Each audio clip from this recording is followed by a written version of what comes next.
Assalamu alaikum wa rahmatullahi wa barakatuhu.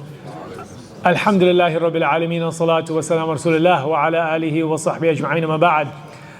Jazakumullahu khairan for coming through for today's evening. We're going through the concept of pursuing marriage in Islam. And that's obviously part of our overarching theme of families in the Quran.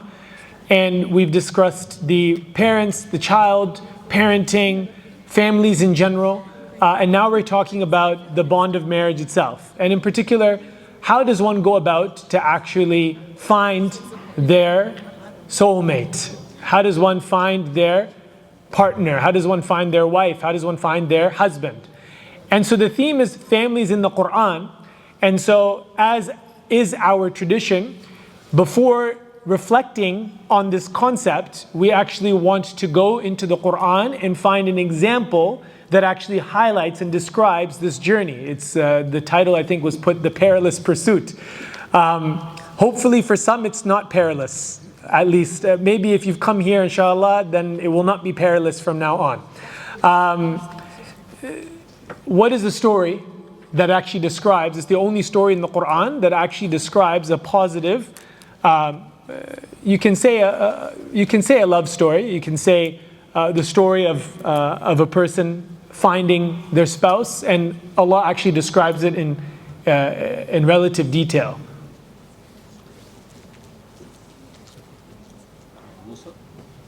Story of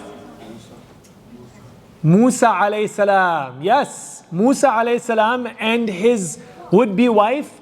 The description of actually how he found her, and even how the talks went down, how he met her father, all of that is described actually in the Quran. In which surah?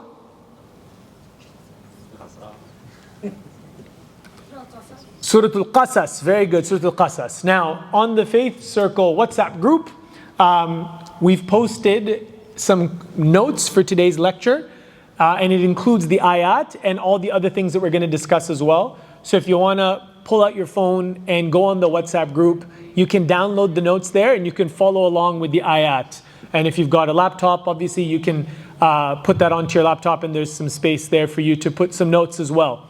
If you're not on the Faith Circle WhatsApp group, who's not on the Faith Circle WhatsApp group?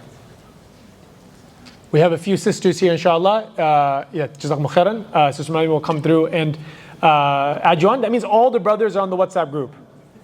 Okay, alhamdulillah. There you go. The brothers win for that one. Although this is not a time for competition between the brothers and the sisters, it's time for harmony, isn't it?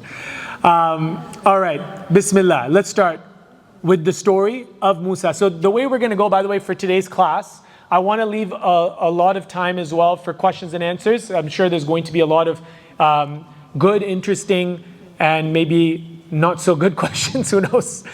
Maybe some interesting, I guess it would fall under interesting, will come through. So I want to leave some time for that, inshallah. So we're going to, inshallah, reflect on the story of Musa alayhi salam and derive some fawaid, benefit from that.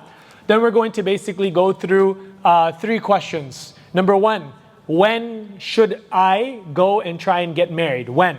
Then how do I actually go and get married? And then number 3, how do I evaluate a potential spouse once I've actually found a particular potential? So those are the 3 questions we're going to answer bi'idhnillahi ta'ala after going through the story of Musa alayhi salam. And then we'll open it up for questions. We'll be putting a Slido link on the Faith Circle WhatsApp group in due time. All right. Bismillah ar-Rahman ar-Rahim. Allah subhanahu wa ta'ala, so I'm starting from ayah 22, and this is in the middle of a story, obviously Musa's longer story, and this is right after Musa alayhi salam becomes a fugitive in Egypt because he accidentally killed the man that was from Fir'aun's camp. And then he finds out from a sincere advisor that they're actually looking for him, and of course he knows what his fate would be in the very zalim state that he was in. And so Allah subhanahu wa ta'ala says, وَلَمَّا تَوَجَّهَ تِلْقَاءَ مَدْيَنَ قَالَ عَسَى رَبِّي أَن يَهْدِيَنِي سَوَاءَ السَّبِيلِ. And when he directed himself toward Madian, when he basically turned toward the direction of Madian, and Madian is basically in northern Arabia, it's very close to modern day Palestine, may Allah subhanahu wa ta'ala liberate it, Ameen. And when he directed himself toward Madian, he said, meaning Musa alayhi salam said, Asa an yahdiyani sawa as-sabil. Maybe, perhaps, my Lord will guide me to the right way, sawa as-sabil. Now this is interesting because this phrase actually is a dua that we make every single day, isn't it? Ihdina as-siratal mustaqim. Guide us to the straight and upward path. Musa alayhi salam here, is this before or after he's a prophet? This is before he's a prophet. From his fitrah, he's actually making the dua of the salah, isn't he? Asa Rabbi an yahdiyani sawa as-sabil. Perhaps my Lord will guide me to the sound way. This also shows the optimism of Musa alayhi salam, doesn't it? That Musa alayhi salam is now a wanted fugitive. He's running away from Fir'aun, the tyrant superpower in the world at that time. He's going on foot, not knowing where he's going to go, but yet this is what he says. He says, Inshallah, perhaps, asa, my Lord will guide me to the right way. My Lord will guide me to the right way. Meaning he's not even sure where he's going to go. It's not that he has family somewhere. He knows where he's going to go. He knows where he's going to spend the night. He has no idea. He has absolutely no idea. You can imagine someone, their car broken down, maybe in the middle of nowhere, and they have no idea where they're going to spend the night, and they go out on foot and they just start walking. That optimism of Musa alayhi salam is shown here. Perhaps my Lord will show me the way. And this is a very important point for us. In general, when it comes to the quote-unquote perilous pursuit, optimism is definitely the key. You hear so many times people complain, people start talking about how difficult it is for them to get married, they're not sure if they're going to get married, they're not sure if they're going to find someone suitable, all these different thoughts that come to their head. This is one lesson that we get from here. Lesson number one from Musa alayhi salam, Asa an yahdiyani Rabbi, Asa Rabbi an yahdiyani sawa as-sabil. That optimism of, inshallah, Allah will make a way for me. Allah will make it easy for me. That type of optimism is something that's very important. Then Allah subhanahu wa ta'ala says, وَلَمَّا وَرَدَ مَاءَ مَدْيَنَ وَجَدَ عَلَيْهِ أُمَّةً مِّنَ النَّاسِ يَسْقُونَ وَوَجَدَ مِن دُونِهِمْ امرأتين تذودان قال ما خطبكما قالتا لا نسقي حتى يصدر الرعاء وأبونا شيخ كبير. By the way, is the volume good with this, or is it a bit low? We like to. It's all good. Okay. Bismillah. And when he came to the well of Madian, so Musa alayhi salam now arrives at Madian, and of course, where's the first place he's going to go after his long perilous journey? In the desert, he's going to go and look for some water. He found there a crowd of people watering their flocks, and he found aside from them 2 women driving back their flocks, meaning the flocks of sheep. And so this was a place that people were gathering, and they were quenching the thirst of all their animals. And so Musa alayhi salam saw particularly 2 women with their sheep with them, and they were driven back basically because all the men were there, and they were basically taking up all of the water. You can imagine like the crowd of people around the Hajr Aswad, for anyone who's been for Umrah around there. It's very difficult for people to, women, let other men, women, anyone to get access there when you go inside that tornado that has now become the Black Stone. So they've basically taken a bit of a step back. I feel like it's quiet. I don't know. You can hear? Maybe just a little bit, inshallah, yeah. Because I think I'm speaking loudly just to compensate for it, and that's why you guys can hear, inshallah. Jazakum khairan. Oh, Jazakum khairan.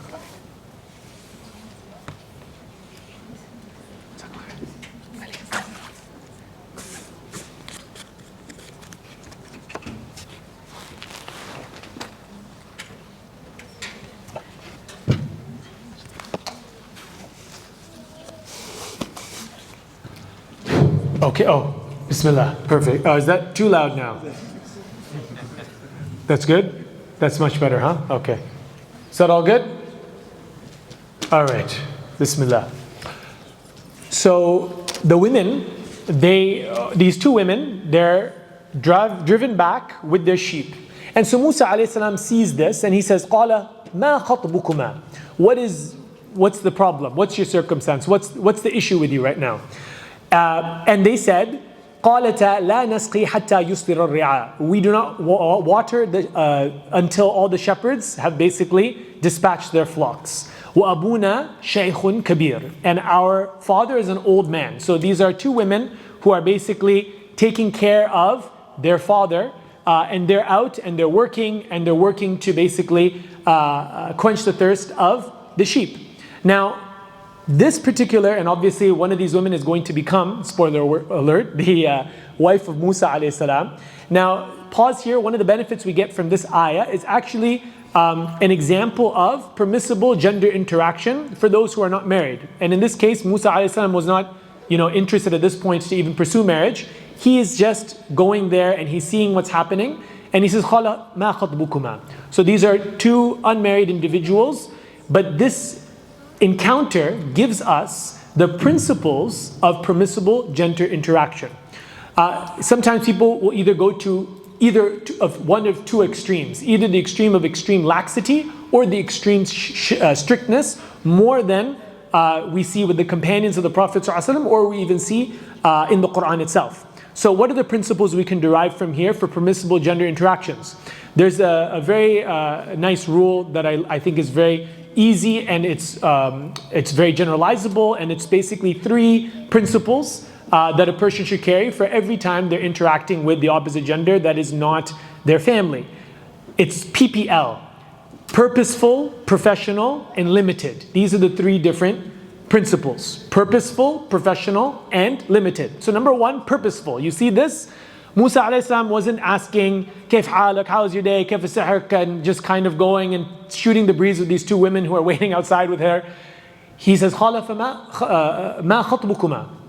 What's the situation? What's the issue? There was a purpose why he was asking, because obviously, as we're going to come to, he's going to actually help them. Professional, in terms of how you speak. So in terms of the content or the objective of the speech, there's a purpose behind it. There's a reason behind it. Professional, obviously not flirtatious, not in a way that is too casual, but in a professional way. And then the last one is limited. It wasn't something that's dragged on or dragging on a conversation, but it's something that's purposeful, and it's something that is then limited. We move on. Allah subhanahu wa ta'ala then says, فَسَقَى لَهُمَا ثُمَّ تَوَلَّى إِلَى الظِّلِّ فَقَالَ رَبِّ إِنِّي لِمَا أَنزَلْتَ إِلَيَّ مِنْ خَيْرٍ فَقِيرٌ. So this is a very famous dua that becomes known as the dua for a person who wants to get married. But actually, when you look at the story at this particular point in time, Musa alayhi salam isn't intending this dua because he wants to get married. Musa alayhi salam is literally homeless, by himself, no money, nothing to his name, in a foreign land. He has absolutely nothing. So this is a dua for someone that's in distress and difficulty. This is a dua of a person in distress. Now obviously what happened from it was, of course, a marriage, which is a lesson in and of itself. So that dua, رَبِّ إِنِّي لِمَا أَنزَلْتَ إِلَيَّ مِنْ خَيْرٍ فَقِيرٌ. This dua we should memorize and we should use for any distressful situation we may find ourselves in. Now, the interesting lesson here is the fact that Allah subhanahu wa ta'ala answered this dua of, "Lord, my Lord, indeed I am for whatever good you send down to me in need." So he's expressing his neediness and destitution towards Allah, and Allah responds by, as we're going to see, giving him a marriage. So what does this tell us? This tells us that marriage is meant to be an incubator of khair. He's asking for khair, right? He's saying any khair. So Allah subhanahu wa ta'ala grants him marriage because marriage is meant to be an incubator of khair. An incubator of mawadda and rahmah, love and mercy. An incubator of pleasure and enjoyment that is experienced between the spouses. An incubator of children and family. An incubator of rizq, because we know that Allah subhanahu wa ta'ala, when you marry someone, then they come with their rizq as well. And so all khair, not necessarily all khair, obviously there's religious aspects as well, but so much of the khair, abundant khair, particularly of the dunya, comes through the institution of marriage. And so this tells us that marriage was the answer to this general dua of khair, because marriage is an incubator of khair. Marriage is something that brings about goodness.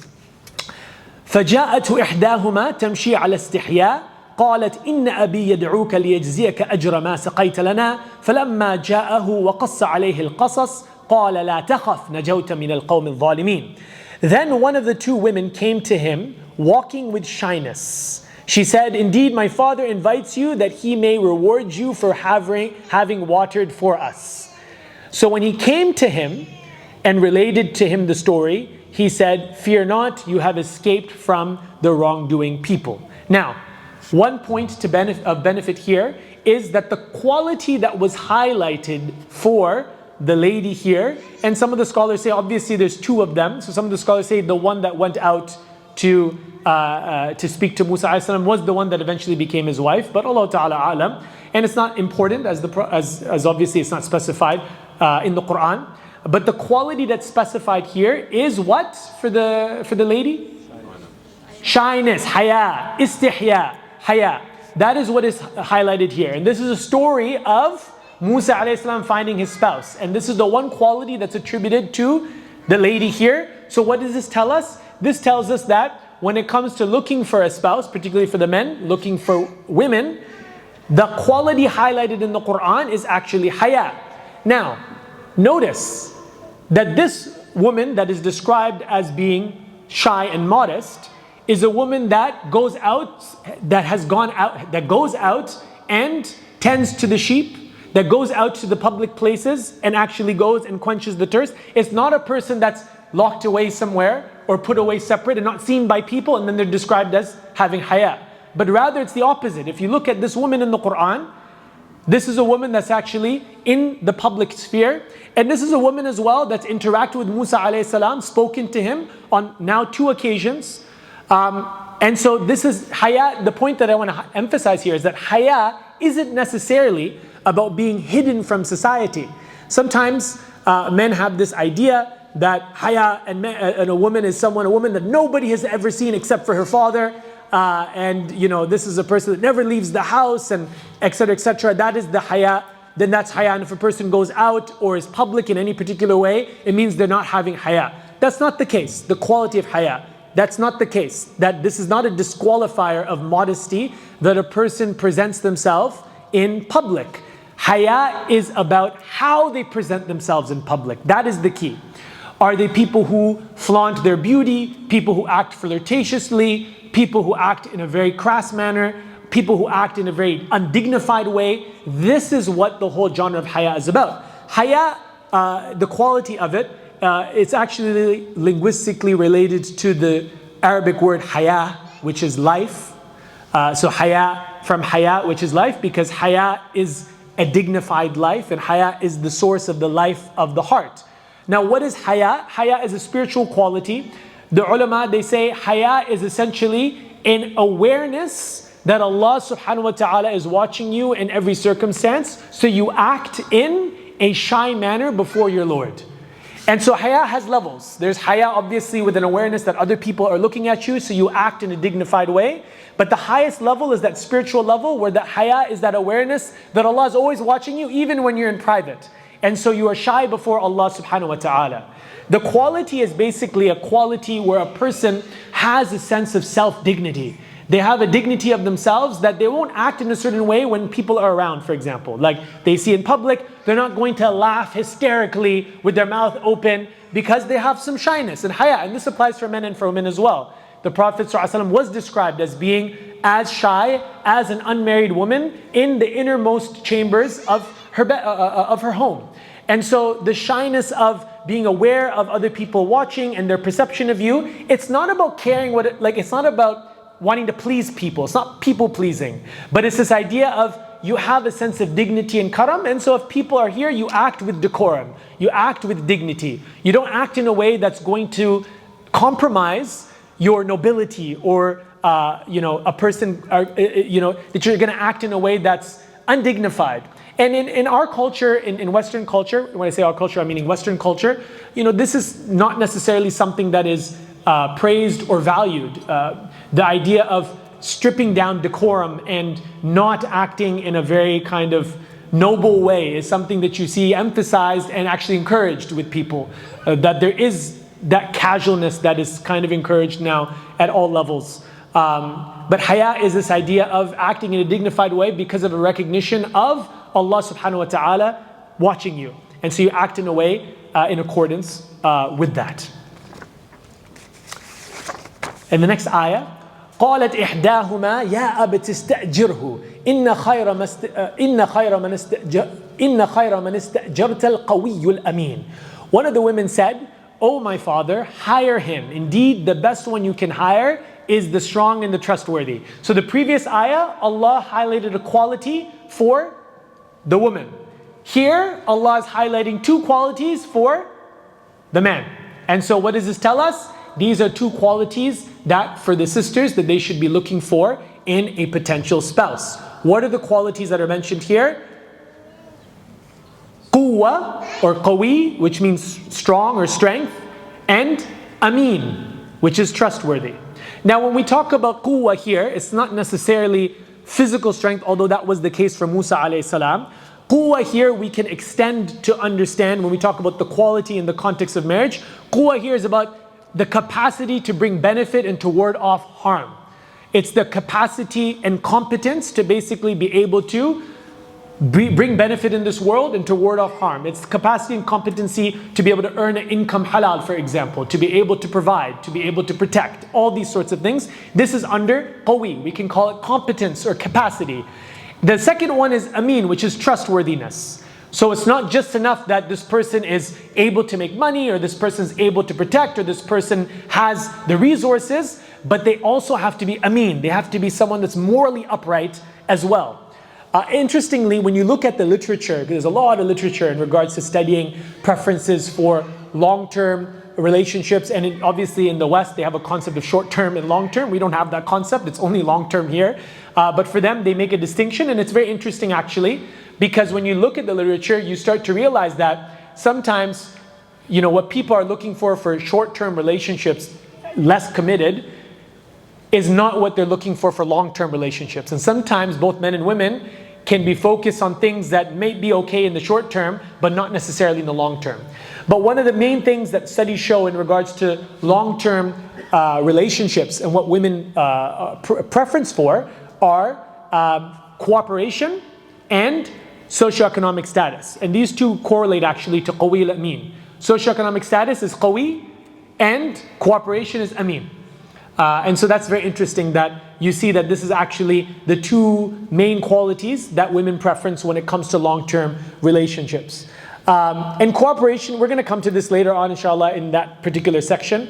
But cooperation can be broken down into trait agreeableness, which is being conflict averse, wanting to basically pursue harmony. And this all comes under trustworthiness. It's this idea of being morally upright. Also, obviously, a very important pillar of trustworthiness is taqwa, fear of Allah subhanahu wa ta'ala, being God-fearing. Then that person is someone that can be trusted. قال إني أريد أن أنكحك إحدى ابنتي هاتين على أن تأجرني ثمانية حجج. أنكحك إحدى ابنتي هاتين على أن تأجرني ثمانية حجج. فإن أتممت عشرا فمن عندك وما أريد أن أشق عليك ستجدني إن شاء الله من الصالحين. He said, indeed, I wish to wed you one of these, my two daughters. Now it's interesting. The daughter said, hire him, and then described him as trustworthy and strong. And then the next verse is, I wish to wed you one of these, my two daughters. Some have said this might have been an ishara, like the father read the signals from the daughter, like this daughter now is praising him and mentioning these qualities, which are qualities that are very important for a spouse. And so the father basically clued in to that, and then he offered one of the daughters in marriage, and then the mahr for them, or the agreement for them, was set in regards to labor. 8 years was the requirement, and then 10 would be something that he would like, but not necessarily binding. It would be his nafl. And he said, I don't want to put you into any difficulty. You will find me of the salihin, of the righteous. Now it's interesting, the Quran hardly mentions details, right? Numbers and places and people. So when it does mention numbers, you kind of start to pause and say, okay, like that's interesting that the very specific numbers were mentioned as to how much Musa will work, to the point that like it's even differentiated what the mandated one was and what the nafil was. This one take this with a grain of salt. It's just something that came to my mind in regards to the context of this surah. Wallahu ta'ala a'lam. So this surah, does anyone know the sabab al-nuzul of this surah? Like when was it revealed? in the seerah of the Prophet ﷺ? It was revealed during the hijrah of the Prophet ﷺ. So he's leaving Mecca. And it's interesting because there's a parallel journey, because Musa ﷺ leaves Egypt, right? And the Prophet ﷺ is leaving Mecca, and now Allah is revealing to him a story of a prophet leaving his home city as well. Why? Because of a tyrant, and with the case of the Prophet ﷺ, also because of the tyrant. So there's a clear parallel there, right? Musa ﷺ eventually returns. And Musa ﷺ then, obviously returns. And so, even the end of Surah Al-Qasas, إِنَّ الَّذِي فَرَضَ عَلَيْكَ الْقُرْآنَ لَرَادُّكَ إِلَى مَعَادٍ, that Allah guarantees to the Prophet ﷺ that He will return him to the place of appointment or promise. Now the books of tafsir mention this could either mean the akhirah, like return you to the ma'ad, meaning the next life, and some say this is returning to Mecca. So just like Musa ﷺ returned, then he returns to Mecca. Now if you keep that in mind and you look at the numbers, this is interesting. When was the conquest of Mecca after the hijrah? 8 after the hijrah. And when did the Prophet ﷺ pass away? 10 after the hijrah. The exact numbers here. Wallahu ta'ala alam, maybe a subtle ishara that, and it's interesting, 8 and then 2 is like a nafil. It's like after the conquest of Mecca, then 2 more years left. Then Allah subhanahu wa ta'ala took the Prophet sallallahu alayhi wa sallam away. Wallahu ta'ala a'lam. قال ذلك بيني وبينك أيما الأجلين قضيت فلا عدوان علي والله على ما نقول وكيل. And this is something we still say to this day, and so the sunnah goes back to the father-in-law of Musa alayhi salam, and he says that is established between me and you, whichever of the 2 terms I complete, there is no injustice to me, and Allah over what we say is witness. Sorry, from Musa alayhi salam, not his father-in-law. Okay, so that's the story of Musa alayhi salam and his wife, and how he found his wife. A very unexpected, organic, finds this lady, and the lady goes and then speaks to the father, he meets the father, and they're able to then get married. If only it was that simple. Hey guys? Then it wouldn't be called the perilous pursuit, it would be called the straight pursuit. Now, as we said, we're going to go over 3 questions inshallah ta'ala. When should you get married? How do you get married? And how do you evaluate a potential partner? So the first question of when should you get married? When should you get married? There's 2 hadith of the Prophet sallallahu alaihi wasallam that mention the Prophet sallallahu encouraging young people to get married. One of them is interesting. It's a very common hadith that people have heard of. I'm not sure if people have know the context surrounding when it was narrated from Abdullah bin Mas'ud radiallahu anh. So in Hajj actually, whilst he was in Mina, there was Uthman radiallahu anh, who actually met with Abdullah ibn Mas'ud, and they were talking and reminiscing, and Uthman radiallahu anh says to Abdullah ibn Mas'ud, who's obviously much older at this stage, says, Ya Aba Abdul-Rahman, which was his kunya, ألا نزوجك جارية شابة لعلها تذكرك بعض ما مضى من زمانك. He says, oh, should we marry you to, a young lady that will remind you of your earlier years, basically. Like, should we bring you back to your youth by, giving you a fresh marriage? And Abdullah bin Mas'ud radiallahu anh, he says, لَإِن قُلْتَ ذَلِكَ, if you say that, لَقَدْ قَالَ لَنَا رَسُولُ اللَّهِ صَلَى اللَّهُ عَلَيْهِ وَسَلَّمَ, then our Messenger sallallahu alayhi wasallam said, يَا مَعَشَرَ الشَّبَابِ مَنِ اسْتَطَاعَ مِنْكُمْ الْبَاءَ, O young people, whoever is able to basically provide from amongst you, فَلْيَتَزَوَّجْ, then let him get married. So this is actually a command. فَإِنَّهُ أَغَضُّ لِلْبَصَرِ وَأَحْسَنُ لِلْفَرَجِ وَمَنْ لَمْ يَسْتَطِعْ فَعَلَيْهِ بِالصَّوْمِ فَإِنَّهُ لَهُ وِجَاء. Because, why get married? Because it is good for the basically lowering the gaze, for chastity, and whoever is unable to do it, then they should fast. So we've all heard this hadith, right? We've all heard this hadith. Interestingly, in another riwayah, it's mentioned Abdul-Rahman bin Yazid, who was one of the people present in this gathering. He said, after I heard this, it wasn't for very long until I got married. So he took this very much like, okay, Bismillah, it's time to go. So that's the first narration. The second narration here is in regards to this is narrated from Anas ibn Malik. أن نفرا من أصحاب النبي صلى الله عليه وسلم سألوا أزواج النبي صلى الله عليه وسلم عن عمله في السر. Some of the companions asked the wives of the Prophet ﷺ about his actions in private, meaning his private worship. And obviously they became astounded.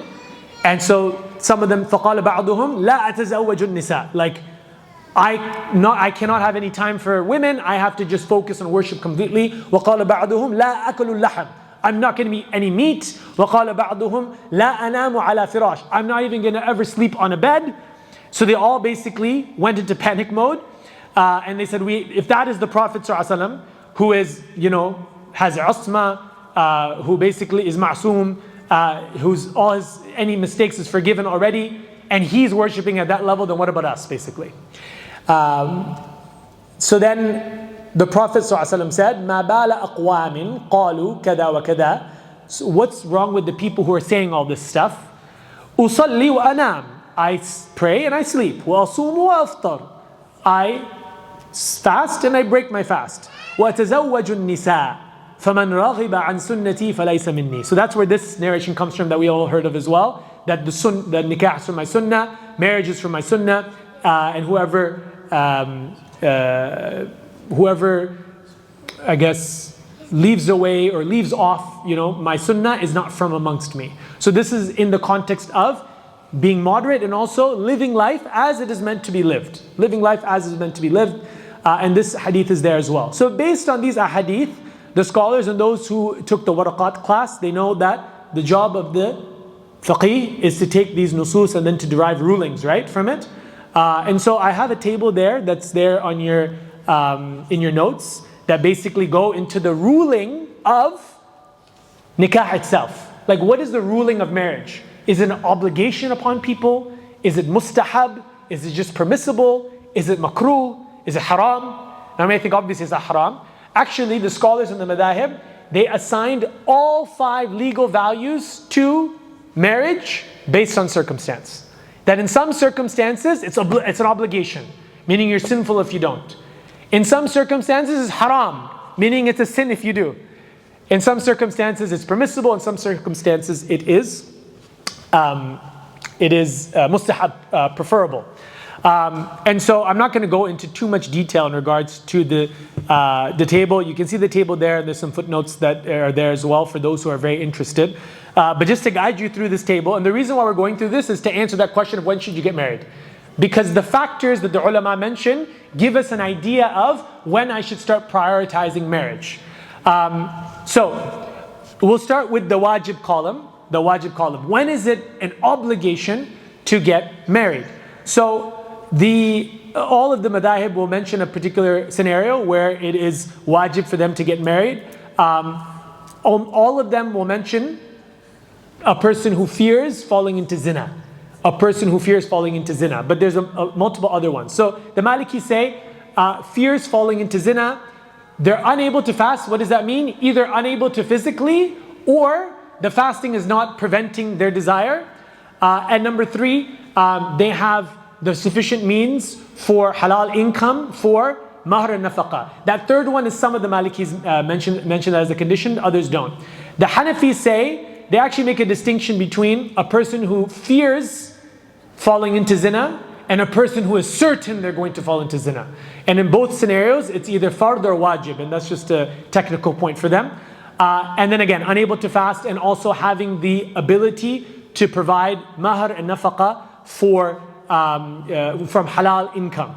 Halal income. And that they always mention this in the books of fiqh, that they can't, based on their fear of going to zina, justify them robbing a bank, for example. So they have to have that as well. And they also mention strong desire, like a strong ishtiyaq as well for marriage. The Shafi'is just mention broadly, if it aids the person in preventing a haram, then it's something that becomes wajib upon them. The Hanbalis say, again, someone that just fears zina, and the Hanbalis are actually even more so, not just, so there's like istayqan, there's yaqeen that you're going to fall into zina, there's khawf, you're afraid that you're going to fall into zina, then there's dhann, like you think that it might happen, like it's a possibility. For that, then the Hanabila say, even for dhann, that it would be considered then wajib. As for mustahab, when is it desirable for you, meaning you get a reward if you do, but you don't get a sin if you don't. The Maliki say desire for marriage or offspring and ability to fulfill the rights, but no fear of zina. Basically, if you go through, it's basically the fear of zina is dropped, but there's a desire for marriage. There's generally a desire for marriage. As for mubah, which is permissible, then it is for those who have no desire for marriage or for offspring, but they're able to fulfill the rights and responsibilities. That's the financial one. And they also mention like the ability to engage in intimacy and that sort of thing. And does not prevent, interestingly, the Malikis and the Shafi'is also mention this, it does not prevent voluntary worship. Yes? What's nafaqa? What is nafaqa? Did I mention the word nafaqa? Oh, it's in the, nafaqa is basically spending on the wife to provide for their housing, shelter, and their basic needs. So you need to have the nafaqa, food and drink and clothing, etc., etc. That's what nafaqa is. Nafaqa is ongoing, spending on the family, and mahar is obviously, the mahar is the, what's the English word for it? Dowry, is the dowry.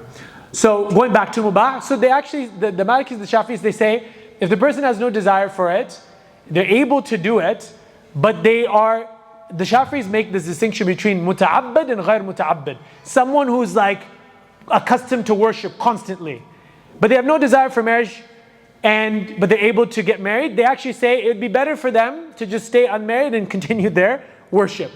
Although the Hanbalis say that's not the case, and the Hanbalis say that the khair that comes from marriage is more important than nafil, voluntary acts of worship.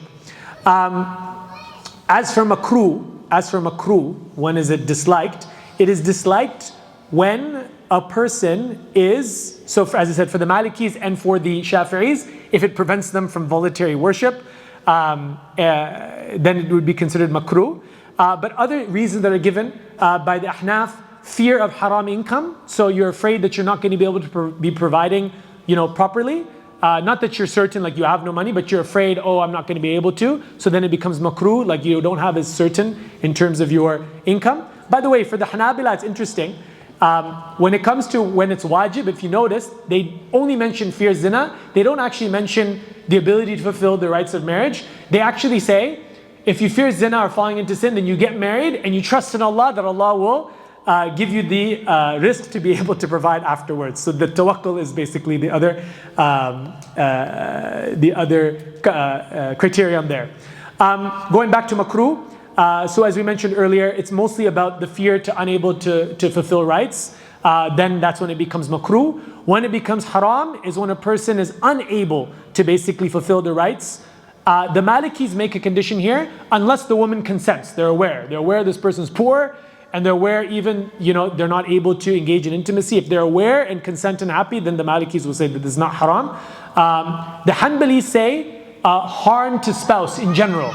Like it's going to result in harm to the spouse in whatever way, maybe harm in terms of poverty, harm in terms of abuse, or whatever it may be, then this would be something that's haram. If a person knows that they lose their temper, or they know that it's going to result in harm for the woman, then that's something that would be haram. And it works both ways as well. And these obviously are both for men and for women, except obviously mahr and nafaqa is not expected from the women, but the idea of being able to engage in intimacy and that sort of thing would be the substitute in terms of the mahr and nafaqa there. So, to kind of bring it all together, to answer the question of when is the time to get married, we understand that there are basically two main principles. There's obviously the desire to get married and having that desire, and then the second one is having the ability to fulfill the responsibilities. These are the two main qualities here. And when it comes to responsibilities, we understand the financial, but there's also the emotional and physical responsibilities as well that need to be maintained for both the man and for the woman. And so when these things are able to be done, then that is a marriage is able to be done. Now, it's a very important point to understand that the ulama here, they don't specify that a person has to independently own, for example. In fact, the Ahnaf will say that if they fear falling into zina and they have the means to do it, they say if they can get a loan, then they should and they have to. And so oftentimes parents will actually be a barrier for the child getting married because they say, oh, you're not standing on your own 2 feet right now. You don't have the money to get married. And they have no intention at all of trying to support in any way, which is fair enough, obviously, if the parents and the family doesn't have the means or capability to be able to taking on, a financial burden. But this is an important point. If a child is fearing falling into haram, now by the way, we mentioned fearing zina. The Hanafis, they will extend this to fearing engaging into minor sins or things that are less than zina. They will say then it becomes sunnah mu'akkada. Now sunnah mu'akkada, sorry to be very technical, according to the Ahnaf, some of the Ahnaf at least, this is pretty much the same thing as wajib. Like it's sinful if you don't do it and you get rewarded if you do it. So in this case, it's for that person to be able to find any means that they can to get married. And so this is an important point to note, that it shouldn't be seen as, when it comes to the financial aspect, that this is something that has to be independently, come. Obviously, culturally, that's an expectation, and that's something that's an indication, as we went over before, about qawi, strength, and that's an important quality to have for women. Like, obviously, you don't want a man just mooching off of his parents for the rest of his life. So obviously, that's something that's important to note. But I mention this because in our times, one of the modern challenges is that it takes a longer time to actually be financially stable. Sometimes it takes into your 30s for someone to actually finish their education. If someone's interested in academia, God help them, like how many years that goes into it, and you're not really able to make that much, and you do your graduate program, and then your postgraduate program, and then your PhD, and then your dissertation, in your 30s maybe, right? And so are you saying that this person now has to wait? And this is a problem for many reasons that we've mentioned earlier. And this is something for parents that are in the audience or future parents to understand as well. That, hey, if we fear for our children to fall into the haram, this actually might be something that's a religious obligation. In which case, when it comes to the financial aspect, we need to be maybe a bit creative when it comes to this. So yeah, that's what I wanted to say about that. Second question is, what is the process of marriage? What is the process of marriage? And this is a question a lot of people have. Okay, I've realized it's beyond wajib for me to get married. And now, khalas, how do I go about it? How do I even find someone? What are the ways? So, in order to answer this, I want to take a step back and mention some general principles for us to understand that a lot of people aren't aware of. What are the recognized stages of relationship in Islam? There's actually 3. There is the khitbah, then there is the nikah, then there is the bina.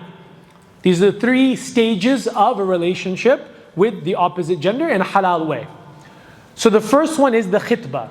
Now, the khitbah is often translated as what? Engagement, right? I don't know if this is the right way to translate it, because when we culturally, and again when I say our culture, I'm talking about Western culture, when someone says engagement, it's like set, the dates are set, this person is engaged, or the date is not set. Like, it means different things to different people when someone is engaged. And it's a bit of a fuzzy term. The khitbah doesn't necessarily mean that a person has even made their decision yet. So that's why, like, usually when it comes to engagement, when someone says engaged, it's like, oh, khalas, it's done deal, it's set. Bad pakki, as they say in Urdu, right? But khitbah is something, as you see from the narrations of the Prophet ﷺ, it extends a bit more than that. Obviously, it does include that element, but it extends a bit more. The khitbah is the courting process. The khitbah is the courting process, and part of the khitbah includes what we would say is ta'arruf, getting to know the person as well. This is all within the khitbah. So that's the first stage. Then the second stage obviously is then you get married. So that's the nikah. You can say contract. That's being contracted to someone. That's the nikah, when you're contracted to someone. So it's the actual marriage contract. Then there's the bina, which is the consummation of the marriage. It's not called the walima, it's not called the rukhsati, it's not called all this stuff. People have these strange cultural concepts of all this stuff. People think, I can't consummate the marriage unless I have a walima, like a dinner party. I can't, this is all not true. It's all very cultural. These are the 3 stages. That's all you have to keep in your mind. The walima party is a sunnah. from the Prophet ﷺ, it should be done, a dinner to celebrate the marriage. It has no bearing on any of the legal statuses of any of these stations of relationship, just to be clear. Now, a person might, as we're going to come to, have an agreement with the wali, for example, a promise or some sort to say we're not going to consummate until after a certain party. That's a separate point. That's an individual point. But it's not some Islamic cultural thing. Sorry, it's not some Islamic thing about these concepts. So these are the three different stages. By the way, you might have an agreement with the wali, for instance, or some sort of understanding. It would not be considered zina or anything like this if they were to consummate before that. But if you've promised someone, then it would be breaking your promise, essentially. All right, so those are the three different stages. Now, we'll start with the first stage. We're really going to focus on the first stage, really, because that's what the topic is for today, on the khitbah, because that's the whole pursuit. That is the perilous pursuit. It comes within the khitbah. So, there are a number of issues that I want to go into a bit of the fiqh as well, because again, this is something that I think people should be aware of, as to during the khitbah stage. So the khitbah is basically where you have, found. We've kind of jumped ahead. We're going to start somewhere. We're going to go a little bit back and then we're going to continue, inshallah.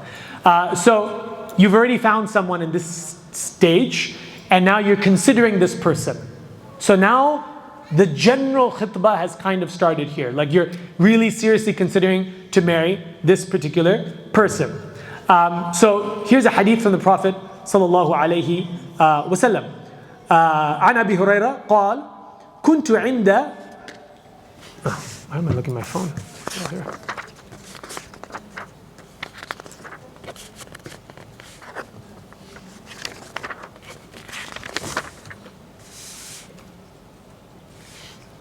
I realized I did translate it. That's good. Okay. Or I did put the translation. Rather, I didn't translate it.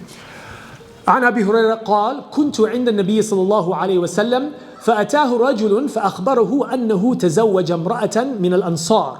So a person came and said to the Prophet ﷺ, I intending to marry this woman from the Ansar. فقال له رسول الله صلى الله عليه وسلم أنظرت إليها? Have you seen her? قال لا. قال فاذهب فانظر إليها فإن في أعين الأنصار شيئا. It's interesting narration here. And this hadith is in Sahih Muslim. The Prophet ﷺ encouraged this Sahabi to actually go and see the person that they were going to marry. And in this case, he actually commented as well about the particular features of the Ansar and a beautiful feature of the Ansar, which again might strike a person as a bit odd. And sometimes, as I've said earlier, we come from conservative cultures that are more conservative than the culture set by the Prophet ﷺ. Like, can you imagine if someone or if an imam said something like this about a group of people or about an ethnicity, and it was to say something like this, you say, oh, astaghfirullah, etc. Here the Prophet says it's not a problem. The Prophet ﷺ is mentioning a beautiful characteristic about a beautiful characteristic about a group of women, and encouraging him to actually go and to look at the potential spouse. So, what can you actually look at? Based on this narration and other narrations as well, Jabir radiallahu anh and others. So this is not just one off, this is multiple. The Prophet ﷺ encouraging people to actually go and look at the person that they're intending on marrying. So the ulama, they differ into, okay, how much can you see of the woman? So obviously when it comes to, so the Hanafis, the Malikis and the Shafi'is, they say you cannot see anything beyond the hijab, no extra privilege. So in the khitbah stage, no extra privilege, you can just see beyond the hijab. Now to the Hanafis, Malikis and Shafi'is, what is the hijab of the Muslim woman? It is everything except hands and face, and for the Hanafis, in another position amongst the Hanafis, the feet as well. So this is basically what's allowed to be looked at in the khitbah. The only madhab that will mention that actually the niqab, and that's in the authorized position of the mu'tamid of the Hanbalis, but not all of the Hanabila will say this, but that's the main dominant position you can say, is the niqab is also part of the hijab. So face would be within the awra for the Hanbalis only. So interestingly, the Hanbalis are a lot more lax when it comes to the khitbah then, because they have to deal with these narrations obviously. So the Hanbalis will say that they are allowed to see whatever customarily appears at home. So that's the mu'tamid. So that includes the face, the hands, the neck as well, and the feet. So it's not just what the Hanafis, Malikis and Shafi'is allow, but it's also beyond that as well. One position in the Hanbali madhab is that you can see the head as well, so the hair as well, during the khitbah period, and also the legs, Now, to be clear, this is not the right of the person that's looking into the woman, that they demand that the woman then, show these different aspects of her. No, it's basically from up to the woman, how they want to present themselves when the man comes for the rishta, how the woman wishes to present themselves. Now obviously in our times, people don't understand the fiqh, and if a hijabi were to do and follow one of the positions of the Hanbali madhab, which is by the way the position of Shaykh Khatam al-Hajj as well, in regards to the viewing of the hair as well in the khitbah stage, everyone would just panic, wouldn't they, right? They'd be like, oh my goodness, what? We were told you're a religious person, what's going on here? So I wouldn't advise that, but it's just interesting to know the scope and to understand that this khitbah period is actually a legally recognized point of view that actually has different rulings attached to it. Now, I hear a lot of the sisters are all chatting and stuff about this. Now, so this is an important point for a person to basically consider, obviously the physical attraction when it comes to marriage. Imam Ahmad rahimahullah, he actually said, ask about beauty first before deen, even though deen should be more of a priority. Why? To avoid rejecting a religious person. So you focus and you see the person first, or you inquire about the beauty first, because you don't want to then hear about how amazing they are in their deen, and then you have the shallow reason to then reject that, because then that would be something that will be problematic. And so this is something that's recognized, and it is something that is part of the khitbah process as well. For those who know the Zohari position, I won't go into that, but that's something even more crazy, but that's a completely shad, unorthodox position in regards to this. I'll leave it at that. The hadith I want to mention, as I said, it's kind of a step before, is now in regards to actually looking, whether it be for a lady or for a woman, or for a man. There's a very important hadith actually here that really sets an interesting tone in regards to people who are looking for marriage. Again, as I said, sometimes we can be more conservative than the narrations actually tell us, or even than the fiqh informs us of. So this one is the narration of Subay'a bint al-Harith. Subay'a, radiallahu anha, in her circumstance, this was actually after the Fath Makkah, her husband actually died. And shortly after her husband died, she gave birth to, obviously, their child. Now, what is the iddah? I think Shaykh Khatam went over this, right? What is the iddah for a woman who is widowed and is pregnant? What is the iddah period? What is the waiting period? How many? We have 4 months. Until they give birth. Very good. See, the sisters are paying attention there. Alhamdulillah. It's until they give birth. Now, some scholars say whichever one is longer though. Remember? Between birth and between the iddah period, the menstrual cycles, the 4 months. And so some will say, so anyways, that's a different thing altogether. But this would be an evidence for those who say it's just the delivery of the child. And in this case, it was very, shortly thereafter. So she gives birth to the child, and then it is said that فَلَمَّا تَعَلَّتْ مِن نِفَاسِهَا, and then basically when the postpartum bleeding had stopped, which is pretty much would just be probably a couple weeks, تَجَمَّلَتْ لِلْخُطَّابِ فَدَخَلَ عَلَيْهَا أَبُو السَّنَابِلْ بُنْ بَعْكَكْ. So then after that, she actually, then it is said, تَجَمَّلَتْ لِلْخُطَّابِ, she started to adorn herself for the suitors, for the khuttab, for people who are interested in marriage. Now obviously, if she's just adorning herself and she's staying in her home, that doesn't make any sense. She's adorning herself and she's going out in public in this way, and people are then recognizing that she's ready for marriage, and so people are then able to look and see if they're interested. And so then one of the companions, they say, what is this that we're seeing? You go out like this, حتى تمر عليك 4 أشهر وعشرة. Like you have to wait 4 months and 10 days. Like what's this? Like you've delivered and whatnot.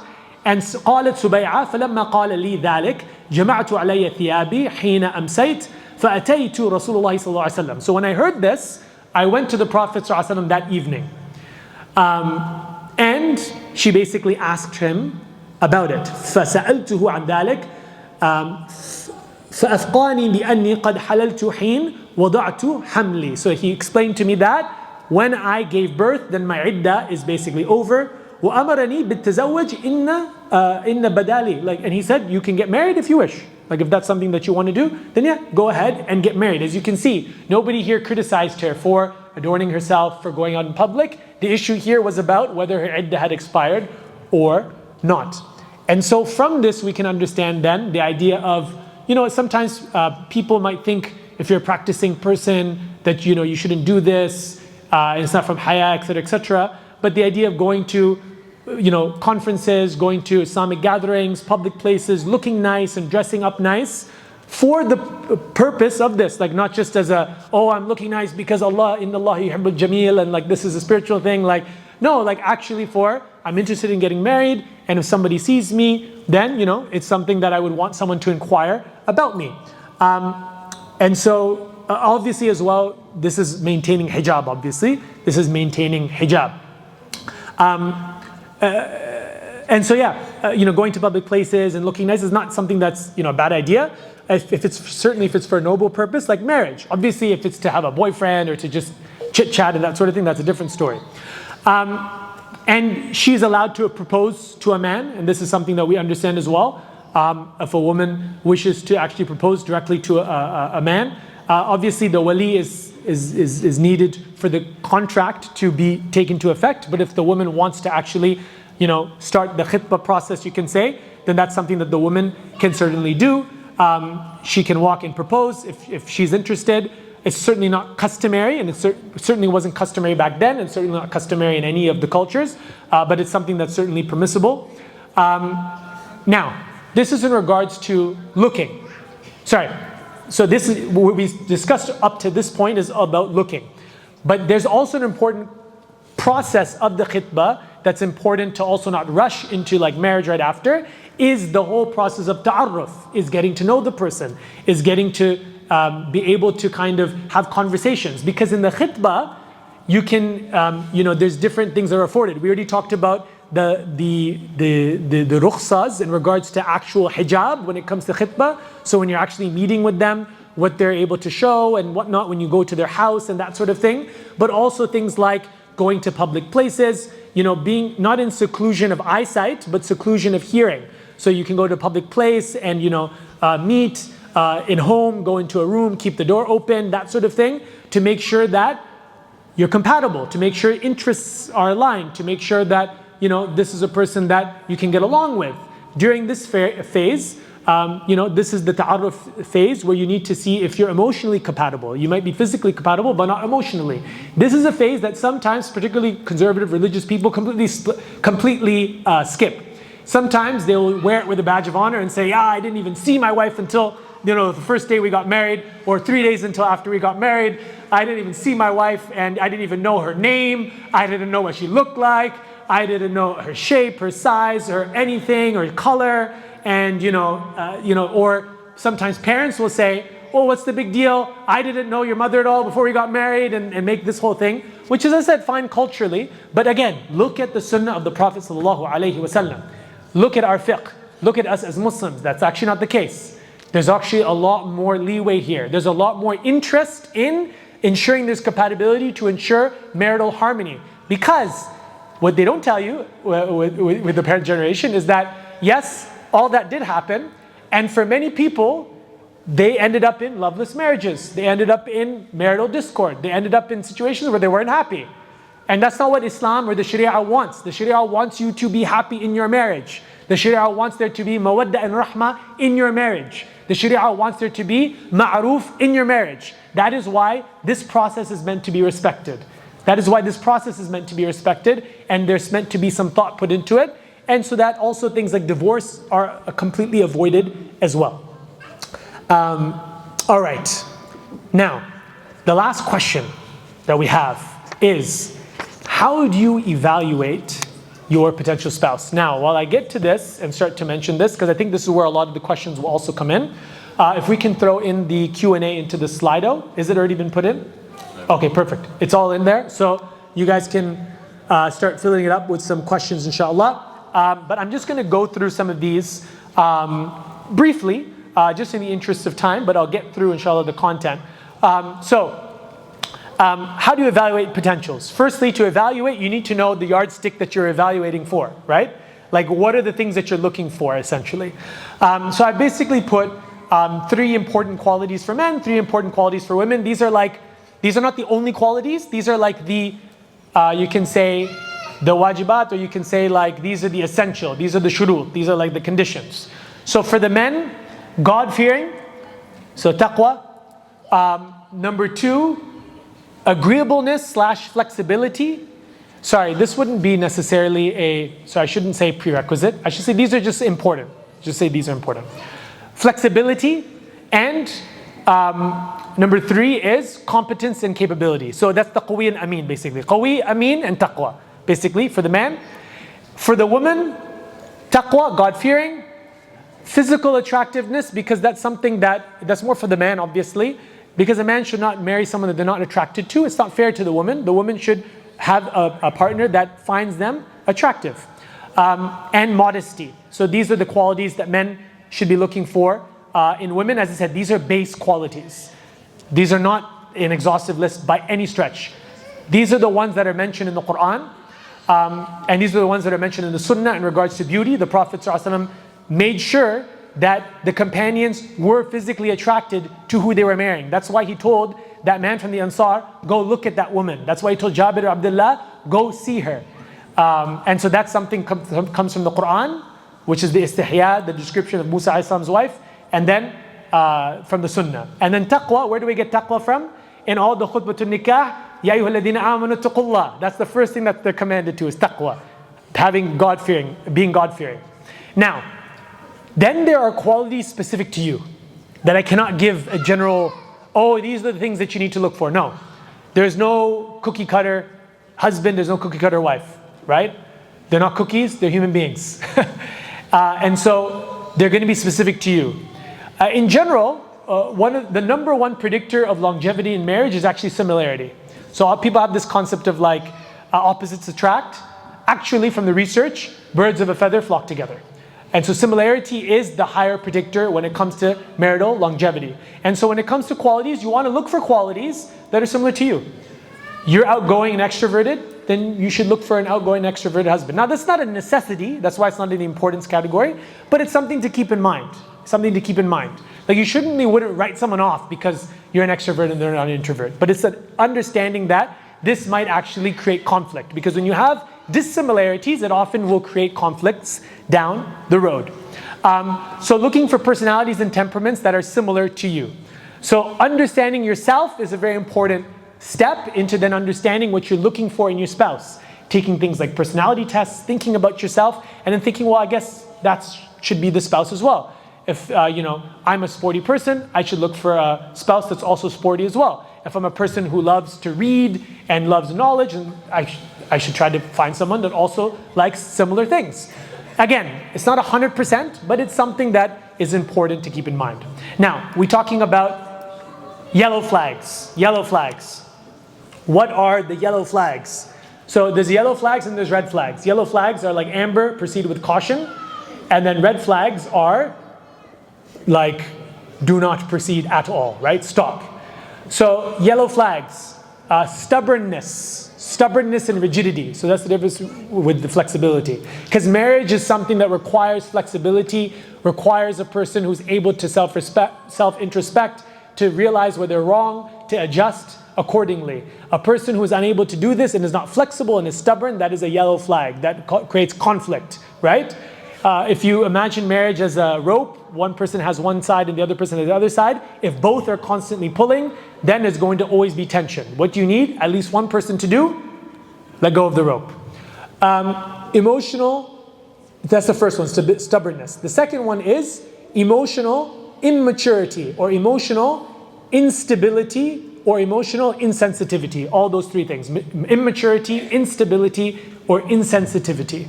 These are things to, that's a yellow flag. And then another one that's a yellow flag is more about the in-laws, because you don't just marry the person, you marry their family as well. And so overbearing families would be something that would be more of a yellow flag. It wouldn't be something that you'd write off completely, but something to keep in mind as well, because that can obviously make life very difficult for people. As for red flags, number one, neglecting religious duties. That's a red flag. There's a person who doesn't pray all the time. Like you ask them about prayer, yeah, I pray sometimes, when I feel like it. I go for Jummah though, right? But oh no, everything else he ticks off, doesn't matter. That's a red flag. A person who neglects their religious duties will neglect your duties, and they will not have the taqwa that's necessary to stop themselves from engaging in harm. Number two, red flag, aggressiveness/anger. Someone who has an anger problem and who's very aggressive, that is definitely a red flag, obviously, for things like abuse. And even during the time of the Prophet ﷺ, there would be some people who are known to be people who had anger issues, and they would be told, don't marry this person. That's a companion, and they would be told, don't marry him. That was a red flag for them even. Don't marry this person, he's known to do such and such. He's known to get angry. He's known to lose his temper, maybe even hit. The last red flag is narcissism. Narcissism, self-absorption, is also something that is very important.